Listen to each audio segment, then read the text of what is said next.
I'm sitting in my kitchen on a Tuesday afternoon, scrolling through my family group chat, and I see my mother's message for the third time that week. It's so sad that some people are just naturally selfish. Christmas comes once a year, and yet, some daughters can't even be bothered. She wasn't tagging me. She didn't have to. I'm Sarah Mitchell. I'm 34 years old. I work as a project manager for a commercial real estate firm in Charlotte, North Carolina. And my mother just spent the last 2 months telling my entire extended family that I ruined Christmas last year, that I was cheap, ungrateful, and so wrapped up in myself that I couldn't even show up for the people who mattered most. Here's the problem. I'm the one hosting Christmas this year. If you want to know what happened when she found that out, keep listening. Let me set the stage first. My mom, Patricia, is what you'd call a traditional woman. She's 67, a former interior decorator, and she runs her retirement the same way she ran her business, by being in control of absolutely everything. My dad died when I was 23, heart attack, no warning. And in the 11 years since, my mom has basically reconstructed her entire identity around being the matriarch of our family. Not in a warm way, in a my way, or the wrong way, saquant way. I have one brother, David. He's 36, lives in Atlanta, married to Jennifer, and they have 2 kids. David works in finance. He makes good money. And here's the thing about David. He gives my mother whatever she wants without question. Not because he's a bad guy. He's actually really kind. But because he learned early on that keeping mom happy is easier than dealing with her anger. Then there's me. I got a degree in business administration, worked my way up to project management, bought a condo in Charlotte when I was 28, and I've spent the last 6 years building a career I'm actually proud of. I'm not flashy about it. I just do my work, make my own decisions, and live my own life. My mother sees that as betrayal. When I was 26, I told her I didn't want to help her plan my cousin's wedding. I was working on a major client proposal and genuinely didn't have the bandwidth. She didn't speak to me for 3 months. When I didn't invite her to my company's awards dinner because there were only 12 spots and I wanted to bring my best friend instead of family, she told my aunt I was ashamed of where I came from. When I moved to Charlotte, instead of staying in Raleigh closer to her, she said I was running away. There's a line she said to me once that I'll never forget. I was 24, home for Easter, and I mentioned I was thinking about traveling to Europe for a month. She looked at me over her wine glass and said, "Some people are just born selfish, Sarah. It's not their fault. It's just who they are." I think about that line a lot, but here's what she doesn't see. I'm actually really competent. I manage million-dollar projects. I negotiate contracts. I've built a team of 8 people who trust me. I don't make dramatic announcements about it because that's not who I am, but I know my own value. And I've learned, the hard way, that my mother's approval was never going to validate that. So when Christmas comes around, I show up, I bring something, I spend time, but I don't let her run my life anymore. Or at least, that's what I thought. Last Christmas, December 25th of the year before, my brother's family came to my mom's house in Raleigh. That was the plan. David and Jennifer were bringing the kids. My mom was hosting. I was driving up from Charlotte with my boyfriend, Marcus, to spend the day. But then, in early December, my mom called me. She was furious. She said that David had told her he couldn't afford to take the kids on the big family trip she was planning for the summer, some resort thing she'd been hyping for months. So she wanted to know if I could step up and pay for half of David's family's trip. She needed an answer by the weekend. I said no, not because I don't love my niece and nephew. I do, but I was saving for renovations on my condo. I had a clear budget, and I wasn't going to blow it on a trip my brother could actually afford if my mom just asked him directly instead of making it my responsibility. When I explained that to her, she went quiet. Then she said, "I see," and she hung up. That was December 3rd. By December 10th, the narrative had changed. My aunt texted me, "Your mom says you refuse to contribute to Christmas. Is that true?" I texted back, "I don't know what she means. I'm driving up on Christmas Day like always." My aunt, "She says she invited you to help with the planning, and you said no to that too." I had never been asked to help plan. My mom had asked me to pay for something I didn't agree to pay for.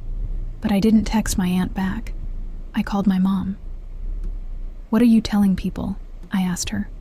"The truth," she said.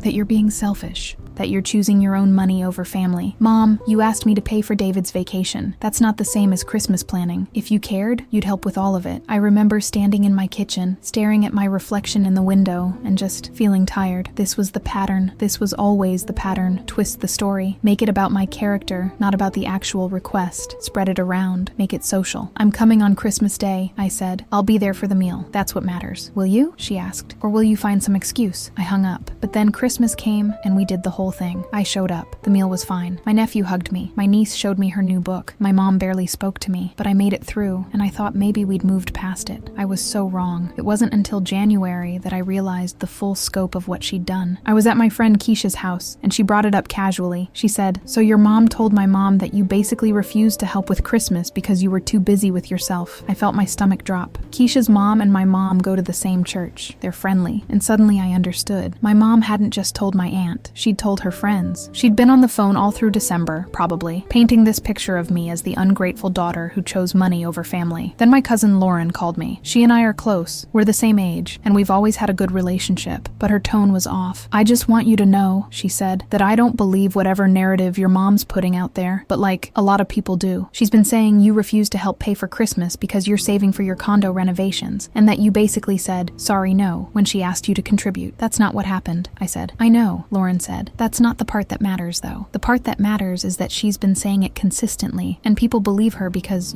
she's your mom. Why would a mom lie? That's the thing about being gaslit by a family member. The family structure itself becomes a weapon against you. Your mother is supposed to be trustworthy. So when she tells the narrative, people don't assume she's being selective. They assume you're hiding something. But that wasn't even the worst part. By February, I was on the family group chat, and David sent a message saying that Mom had told him and Jennifer that I'd been mean about the vacation situation. Not that I'd said no to funding it, that I'd been mean about it. He hadn't mentioned it to me directly. He'd just absorbed it into his understanding of the situation. I texted him separately. "Hey, I want to clarify something about the summer trip conversation with Mom." He took 45 minutes to respond. "It's fine. You don't have to explain." But he did think I owed an explanation. He thought I'd done something wrong. And he thought that because my mother had told him a story that made me the villain, the humiliation of that, the social humiliation of having your brother think less of you because of your mother's narrative, that's something I wasn't prepared for. It's not dramatic. It's not a screaming match. It's just a slow erosion of how people see you. It's whisper campaigns at church. It's the knowing look from your aunt. It's your brother's slight distance on the phone. By March, I had stopped engaging with the family group chat as much. I was tired of watching my mom post these vague passive-aggressive comments about some people who were too important to help family. I was tired of seeing people like her comments, and I realized she was waiting for me to defend myself. She was waiting for me to get emotional, to argue, to play into the drama, because if I did that, it would confirm the narrative. It would prove I was difficult and defensive. So I didn't defend myself. I just pulled back. By April, she'd moved on to new grievances, but the damage to how she'd positioned me in the family was already done. I was the selfish daughter. I was the one who chose herself over family. I was the cautionary tale, but she'd made a miscalculation. In May, my mom called me and asked if I would host Christmas that year. I almost dropped the phone. "Mom, I'm confused," I said. "I thought I was the reason Christmas was difficult last year." "Don't be dramatic," she said. "I need a bigger space this year. David's family is coming for the whole week. Your place is bigger than mine. My condo is 2,200 square feet, 3 bedrooms, 2 baths, a nice kitchen, and a deck. It's in a good neighborhood in Charlotte. And yeah, objectively, it's a nicer space than my mom's house in Raleigh." But the implication was clear. The same person who was supposedly too selfish to help with Christmas was now supposed to host the entire holiday. "I'll do it," I said, "but I need to know. Are you asking because you genuinely want help, or are you asking because you want to use my house?" "I'm asking because you have space," she said. "Is that not a good enough reason?" "It is," I said. "I'll host, but I need to be clear about what that means. I'm not paying for the food. I'm not managing everyone's preferences. You all contribute. We plan it together. And if people don't like how I do things, they can host next year." "Of course," she said. "That's reasonable. But here's what I've learned about my mother. She agrees to boundaries in the moment, but she doesn't actually respect them. She just nods and plans to work around them." By June, I'd sent an email to the family group chat, a professional, clear email with a spreadsheet. I listed the kitchen equipment I had. I asked people to RSVP by July 15th. I said I'd plan a menu once I knew numbers. I asked people to contribute dishes or money for food. I set a tone: organized, collaborative, adult. My mom immediately called me. "That email was a bit much," she said. "You're making Christmas sound like work." "It is work," I said. "And the more organized we are, the less stressful it'll be for everyone. You're overthinking it." "Mom, you're going to have 12 people in my house for a week. Of course I'm planning." She didn't respond to that, but then in the group chat, she started sending messages about what she hoped would happen. Subtle stuff. "I do hope we'll have a traditional Christmas ham, not some modern thing. It would be nice if we could actually sit down together instead of everyone looking at their phones. I miss the old Christmas feeling." She was priming the family to see my vision as cold, corporate, and wrong, but I didn't respond. I just kept sending the practical updates, the RSVPs, the menu options, the shopping list, the work of actually making Christmas happen. By August, I'd already spent about $300 of my own money on supplies, tablecloths, napkins, nice dishware I didn't have. I'd cleared out 2 bedrooms for guests. I'd made a detailed timeline, and I hadn't asked for a single thing in return. Then something didn't add up. I was talking to my cousin Lauren over coffee, and she mentioned something casually. She said, "Your mom was just telling me how excited she is that you're finally stepping up and doing something for the family." "Stepping up?" I said. "Yeah, she said you felt bad about last Christmas and wanted to make it right." I felt my face go hot. "That's not what's happening," I said. "I know," Lauren said, "but that's the story she's telling, that you finally realized how selfish you were and decided to host as like a redemption thing." That's when I understood what was really going on. My mom was going to use my hosting as proof that I was wrong before. If I was being selfish, why would I suddenly host? If I didn't care about family, why all this work? The answer, in her narrative, was that I was guilty, that I'd had a change of heart, that she was right about me all along. And now I was trying to fix it. She was going to twist my generosity into a confession of my previous wrongdoing. And the worst part? Most of the family would probably believe that story too. By October, the financial stakes became very real. I was in my company budget meeting, and I realized I was going to be tight on cash by December. Not in a dramatic way, but I had planned my finances assuming I'd host a modest Christmas. Instead, I was hosting the full production because my mom had basically commandeered the event. She was calling it Sarah's Christmas Dinner, which made it sound generous. But she was also telling people she was allowing me to host, like it was a gift to me, and she was making requests that were getting more and more expensive. She wanted a real Christmas tree, not a small one, a big one. 7 feet, that's $150. She wanted a specific kind of ham from a specific butcher in Raleigh, and she wanted me to coordinate getting it. That's $80 and a 2-hour drive. She wanted place cards with everyone's name written in calligraphy. That's $40 if you buy them, or $20 in supplies if you DIY. And she expected me to DIY. She wanted matching Christmas pajamas for the kids, a thing she used to do years ago. That's $150. She was also suddenly very interested in a memory book where everyone wrote down their favorite Christmas moment. She suggested I get leather-bound books printed with "The Mitchell Family Christmas" on the cover. That's $200 for 10 books. Every single request came framed as, "Wouldn't it be nice if?" or "I just think it would mean so much to the kids if." And every single one added another layer of time and money to my holidays. By mid-October, I was at about $200 out of pocket, and Christmas was still 2 months away. I called my brother. "Hey," I said, "I need to talk about Christmas money. I've already spent a lot preparing, and Mom keeps adding things." "Like what?" he asked. "Like custom place cards, a 7-foot tree, a specific ham, matching pajamas. She's not paying for any of it. She's just suggesting ideas, and then I'm expected to make them happen." David was quiet. Then he said, "Mom didn't mention any of this to me." "Of course she didn't," I said. "She mentions it to me in passing and acts like I'm excited about these ideas when I never said I was. Do you want me to talk to her?" "I want her to actually contribute," I said, "or at least acknowledge that I'm not a bottomless pit of Christmas money." He said he'd handle it. And then, for about a week, there was peace. My mom didn't call with new demands. The group chat was quiet, but then it started again. This time, she suggested that maybe my condo wasn't the right venue after all. Maybe we should do it at a local restaurant and split the bill. She found 3 options, all of which were over $2,000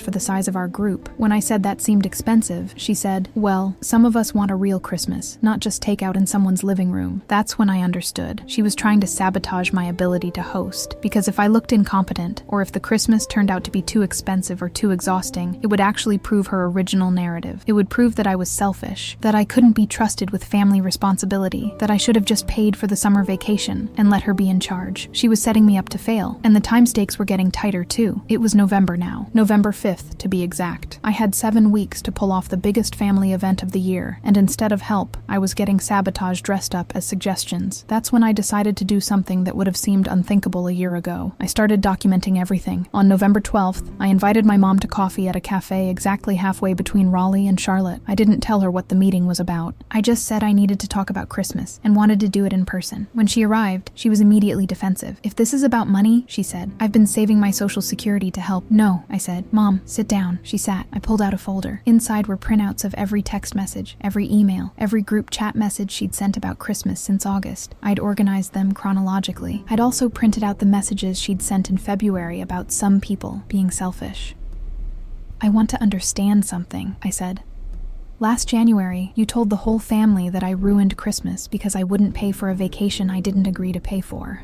Now you're asking me to host Christmas, which I'm doing. But while I'm doing it, You're telling people I'm finally stepping up because I felt guilty. And you're also adding requests every week that cost money and then acting surprised when I say yes to them. She looked at the folder and her face went hard. I'm not saying anything that isn't true, she said. I'm not saying you are, I said. I'm saying you're being strategic with the truth, and I need you to understand that I've seen the pattern. I understand what's happening and it's going to stop. Sarah, I'm your mother. Exactly, I said, and that means something. But it doesn't mean I'm going to let you rebuild a narrative about who I am every time you're disappointed. So here's what's happening. Christmas is at my house. I'm hosting, but you're not inviting people to come see me be a good daughter. You're inviting them to celebrate Christmas at my house. That's it. The story about me being selfish, about me finally redeemed myself, that story is over. It's not true, and I'm not carrying it. She stared at me for a long moment. This is why you've always been difficult, she said. This is why you can't just be part of a family. You always have to make everything about you. You always have to be right. No, I said. I'm not making it about me. I'm just not letting you make it against me anymore. There's a difference. She didn't say anything else. She just sat there, looking at the folder, and I could see in her face that she was calculating. She was trying to figure out how to respond in a way that would still give her the narrative control she wanted, but I wasn't waiting for her response anymore. I had clarity, I had documentation, and I had the certainty that this was not a reasonable person I was dealing with. It was a person who was more interested in being right than in having a real relationship with her daughter. I'm going to go, I said. Christmas is December 25th. Dinner is at 6 p.m. You can come and we can have a nice day, or you can spend the time trying to make me the villain, and I'll have a nice day anyway. But the third option, where I'm in the middle of your game, that's not happening. I left the cafe. She didn't follow. And on the drive home, I didn't cry or feel guilty. I just felt clear. I'd said the truth, and I'd meant it. Now I needed proof that I could follow through. After that coffee meeting, my mom changed tactics. She got very quiet. She didn't call. She didn't text. She didn't send any new Christmas requests. She didn't make any comments in the group chat. It was like she was waiting for something, but I was done waiting. I called my friend Marcus, who I'd been dating for 3 years, and who knew my family pretty well, and told him everything. Not the dramatic version, but the actual version. The pattern, the narrative twisting, the financial manipulation, all of it. You need to talk to a lawyer, he said. About what? I asked. My mom manipulating me emotionally? That's not illegal. No, he said. But if she's making false statements to your family, that's something you might want to address. And if she's using that narrative to influence financial decisions or to damage your reputation, that's worth understanding your rights around. So I did something I'd never thought I'd do. I called a family law attorney. I got a consultation call scheduled for the first week of December. It cost me $200, but I wanted to understand my options. The attorney's name was Patricia, ironic, and she was very direct. Here's what I'm hearing, she said. Your mother has spread a narrative about you that isn't true. That narrative has influenced how your family sees you. And you're now in a position where you're providing a service, hosting Christmas, while she continues to control the story about that service. Is that accurate? Yes, I said. And what you want is for that to stop. I want her to stop lying about me, I said. I want my family to know the truth. Here's the hard part, Patricia said. Even if I helped you take some kind of legal action, which we probably wouldn't in this scenario, you can't control what your mother tells people. What you can do is control what you accept. You can set boundaries. You can refuse to engage. And if she continues to make false statements that damage you professionally or financially, you have options. But emotionally, you have to protect your own peace. And you can't do that by trying to control her narrative. We talked for another 20 minutes. By the end, Patricia had basically validated everything I'd been feeling, but had given me a clear framework. My mom's behavior was a boundary violation, not a crime. My job wasn't to punish her or prove her wrong. My job was to protect myself and to make clear that this dynamic wasn't acceptable. So what do I do about Christmas? I asked. You host it beautifully, Patricia said. You don't address the past. You don't confront her about the story. You just make clear through your actions that you're competent, that you care about family, and that you're not the person she's been describing. The best response to a false narrative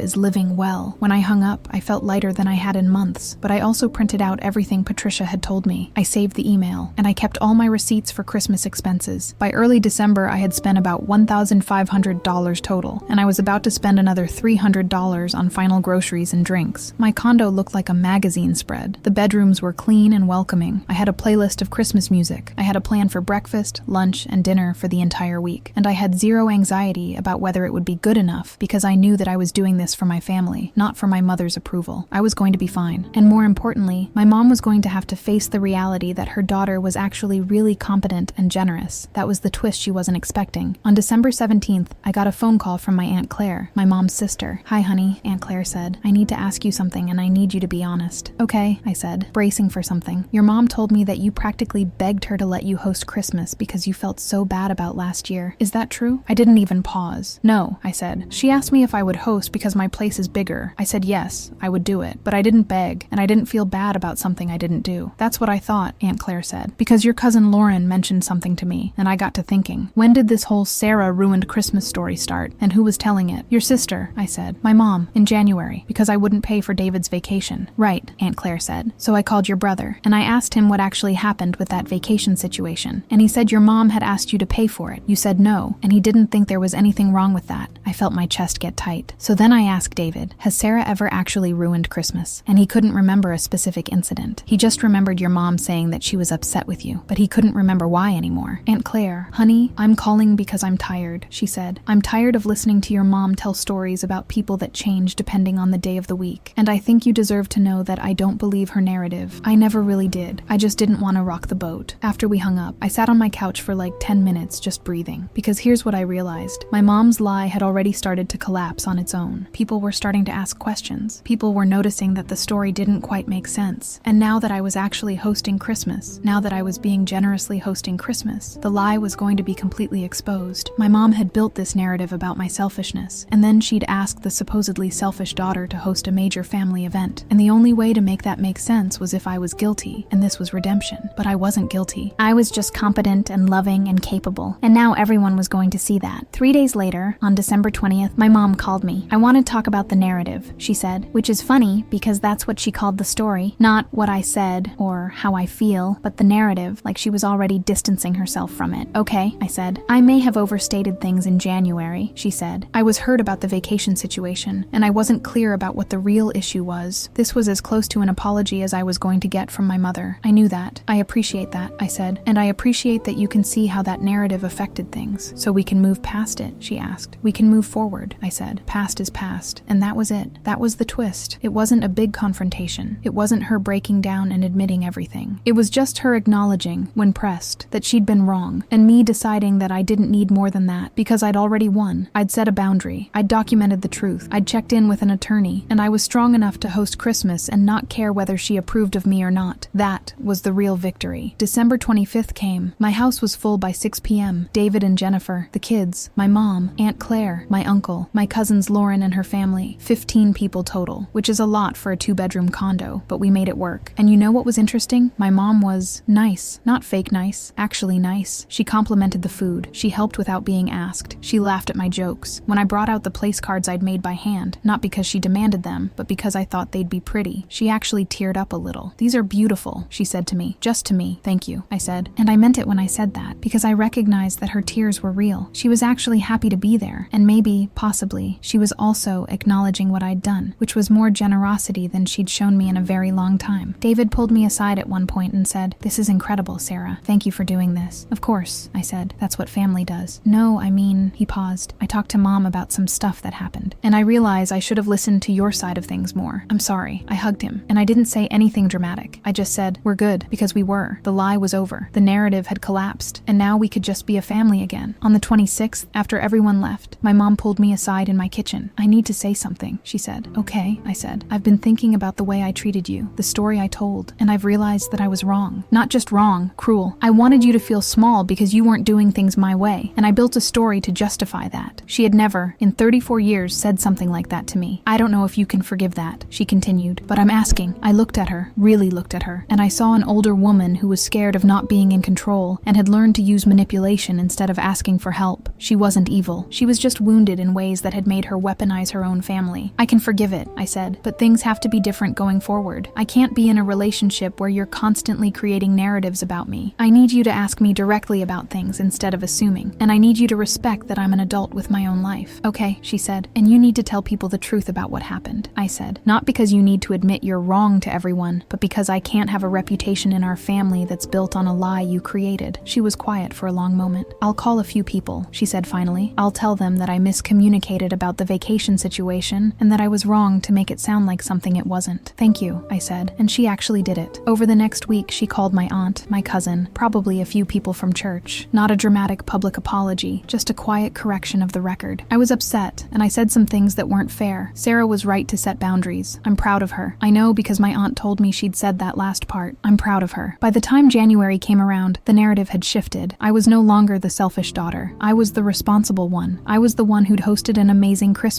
I was the one who'd set healthy boundaries. And more importantly, I was the one who knew my own value and didn't need my mother's validation to confirm it. Here's what I want to say. If you've been listening to this far, family is complicated, and manipulation in families is often so subtle that you don't even realize it's happening until it's already shaped how people see you. Your mother, your father, your siblings, they have the power to tell stories about you that spread through the family like roots. And because they're family, people believe those stories. But here's what I learned. You can't control the narrative. You can only control the response. I could have screamed at my mom. I could have demanded that she tell everyone the truth. I could have cut her off. But none of those things would have actually fixed the core issue, which was that I'd believed, on some level, that her version of me was more real than my actual self. Once I stopped believing that, everything changed. I documented things not because I needed legal ammunition. I documented them because seeing the pattern in writing made it real. I called a lawyer not because I was going to sue my mother, but because I needed to understand that what she was doing was a boundary violation, not a personality flaw of mine. And I hosted Christmas not as penance, but as a gift to myself, to prove that I was the kind of daughter I actually wanted to be, regardless of whether anyone else believed it. The truth eventually finds its way out, not because you force it, but because lies are exhausting to maintain. They require constant adjustment and narrative control, and eventually, people get tired of helping you carry them. My mom is still my mom. We still have a complicated relationship, but now it's a relationship built on something closer to honesty, and I'm not waiting for her to fix it anymore. I fixed it by refusing to accept her version of me. So if you've been through something like this, if someone you love has told stories about you that aren't true, if you felt gaslit or manipulated by family, if you've questioned your own character because of someone else's narrative, I want you to know you're not crazy, and you deserve to live in a family where people believe you. Tell me in the comments, what would you have done differently? Do you have a family member who's told stories about you, and how did you handle it? Thank you for listening. I'm Sarah Mitchell, and I'm proud of who I am, not because my mother finally said so, but because I know it myself.